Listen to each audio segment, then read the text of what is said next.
चिन्त्या व्यक्तरूपाय निर्गुणाय गुणात्मने समस्त जगदाधार मूर्तये ब्रह्मणे नमः। श्री गुरुभ्यो नमः।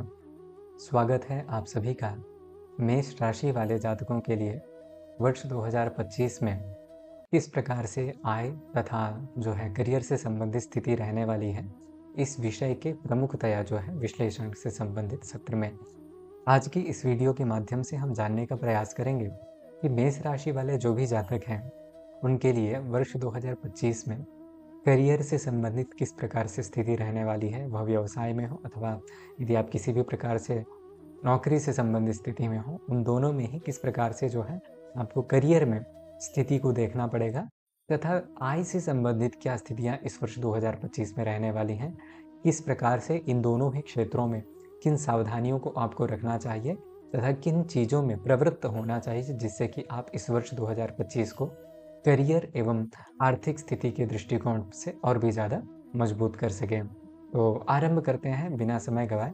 यदि यहाँ पर आप देखेंगे तो एक गोचर कुंडली यहाँ पर आप देखेंगे तो जो है आपको बना हुआ दिखाई देगा। अब यह जो गोचर कुंडली है यह आपके मेष राशि वाले जातकों के लिए है। यहाँ पर आपके जो कर्मेश हैं अर्थात कर्म भाव के जो स्वामी हैं, यहाँ पर दसम भाव जो है यदि आप देखेंगे इस दसम भाव से ही आपके करियर से संबंधित अथवा व्यवसाय से संबंधित व्यवसाय का जो चिंतन है वह आपके इस सप्तम भाव से भी किया जाता है। तो इस प्रकार से जो दशमेश हैं आपके वह शनिदेव हैं और 29 मार्च 2025 तक शनिदेव लाभ भाव में ही विद्यमान रहेंगे। यदि आप यहाँ पर देखेंगे यह जो लाभ भावस्थ शनिदेव की स्थिति है यह आपको करियर में 29 मार्च 2025 के पूर्व तक तो बहुत ही अच्छा परिणाम देने वाली रहेगी। किसी भी प्रकार से आप जो है यदि कार्यक्षेत्र में थोड़ा बेहतर करने का प्रयास करते हैं तो वहाँ पर आपको जो परिणाम है वह उससे दुगना अच्छे परिणाम प्राप्त होंगे। अर्थात यदि आप अच्छी मेहनत करते हैं तो उसके परिणाम आपको और ज़्यादा बेहतर प्राप्त होगा। चूँकि शनिदेव क्योंकि दंड, न्याय और कर्म के फल को दाता के रूप में जो है शनिदेव को जाना जाता है। अतः 29 मार्च 2025 के पूर्व आपको अत्यधिक परिश्रम करना चाहिए और निश्चित तौर पर उसके जो परिणाम है वह आपको बहुत बेहतर प्राप्त होंगे। किंतु जैसे ही शनिदेव का यहाँ पर आप देखेंगे कि 29 मार्च 2025 के बाद से शनिदेव का जो गोचर है वह 12वें भाव में हो जाएगा। 12वें भाव में शनिदेव का जो फल है वह उतना ज़्यादा स्त्री सुधा मतलब व्यर्थ कार्यात ऐसा करके उसका जो है फल कहा गया है। अर्थात यहाँ पर कार्यक्षेत्र में बहुत सारे ऐसे आपको कार्य करने के लिए मतलब देखने के लिए प्राप्त होंगे जिनका कोई उतना विशेष प्रयोजन नहीं है। वो आपके जीवन में उतना कुछ बेनिफिशियल नहीं रहेगा अथवा व्यर्थ के कार्यों में प्रवृत्ति यहाँ पर आपकी ज़्यादा देखने के लिए प्राप्त हो सकती है। आपका एफर्ट अधिक हो सकता है किंतु वहाँ पर आपके जो परिणाम है उसमें कहीं न कहीं थोड़ा कमी देखने के लिए प्राप्त होगी। बहुत मेहनत के बाद भी जितना अच्छा परिणाम आपने आशा कर रखा था उतना बेहतर परिणाम न प्राप्त हो, ऐसी स्थिति भी देखने के लिए प्राप्त होगी। चूँकि यदि आप यहाँ पर देखेंगे तो जैसे ही शनिदेव आपके 12वें भाव में प्रवेश करेंगे अर्थात मीन राशि में, तो यहाँ से आपके लिए शनिदेव की साढ़े साती का भी उपक्रम आरंभ हो जाएगा। इसलिए व्यर्थ कार्यों में प्रवृत्ति जो है दौड़-भाग अधिक हो जाना और कार्य में किंचित भार का अधिक आना, इस प्रकार से स्थिति भी देखने के लिए प्राप्त हो सकती है। अतः यहाँ पर कार्यक्षेत्र से संबंधित स्थिति में आपको थोड़ा मेहनत अधिक करना पड़ेगी और एक उपाय जो है यहाँ पर आपको करना चाहिए।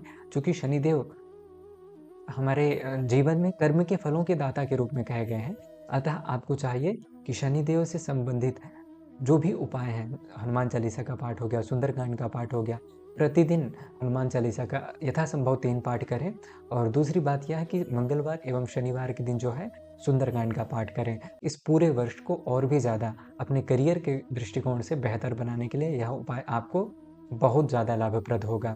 दूसरी बात यदि देखा जाए तो यह जो शनिदेव हैं यह आपके आयेश भी हैं, अर्थात आय से संबंधित स्थिति के स्वामी ग्रह। यदि संचित धन का विचार किया जाए तो यहाँ पर आप देखेंगे तो यह जो द्वितीय भाव है इससे संचित धन का विचार किया जाता है।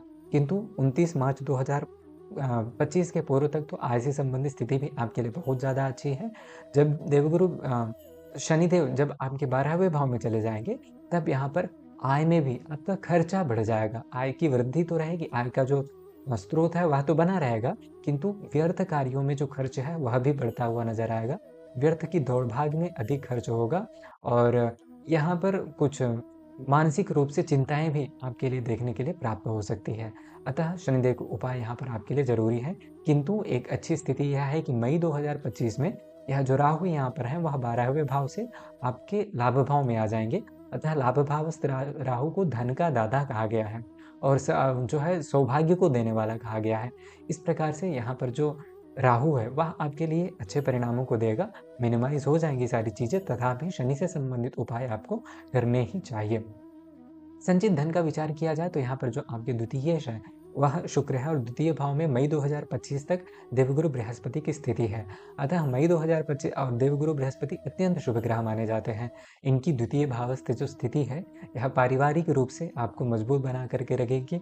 आपके घर परिवार में सुख शांति समृद्धि आदि सभी चीजें जो है यहाँ पर देखने के लिए प्राप्त होंगी। जो छात्र वर्ग है उनको उच्च शिक्षा से संबंधित स्थिति में जो है अच्छे परिणाम प्राप्त होंगे और यहाँ पर उनको उच्च शिक्षा से संबंधित क्षेत्र में सफलता के भी जो स्थिति है यह देवगुरु बृहस्पति की जो द्वितीय भाव स्थिति है वह द्योतित करती है।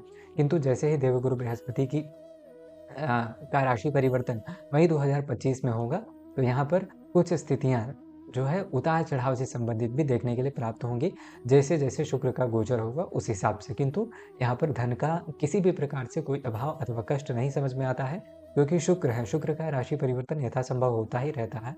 और यहाँ पर आप देखेंगे तो देवगुरु बृहस्पति आपके मई 2025 तक जो है द्वितीय भाव में है। जैसे ही इनका गोचर होगा तो भी ये आपके यदि तृतीय भाव में आते हो तो यहाँ से सप्तम दृष्टि जो है इनके आपके भाग्य भाव में होगी और यहाँ से नवम दृष्टि जो है यहाँ आपके लाभ भाव में रखेंगे। अतः आय का जो स्रोत है वह कहीं टूटने वाला नहीं है। आय से संबंधित जो स्थितियां हैं वह यथावत बनी रहेंगी, किंतु खर्च की अधिकता तथा करियर में भी कुछ अधिक जो है परिश्रम देखने के लिए प्राप्त हो सकता है। और जो चीज़ें हैं वह हमने पूर्व में ही डिस्कस कर ली हैं। अतः आपको यहाँ पर शनिदेव से संबंधित उपाय निश्चित तौर पर करना चाहिए। आप शनिदेव के उपाय के तौर पर एक कार्य और भी कर सकते हैं कि शनिवार के दिन जो है पीपल का जो वृक्ष होता है वहाँ पर जा करके पीपल की जड़ में जो है जल चढ़ाएं, मतलब तांबे के लोटे से जल अर्पित करें।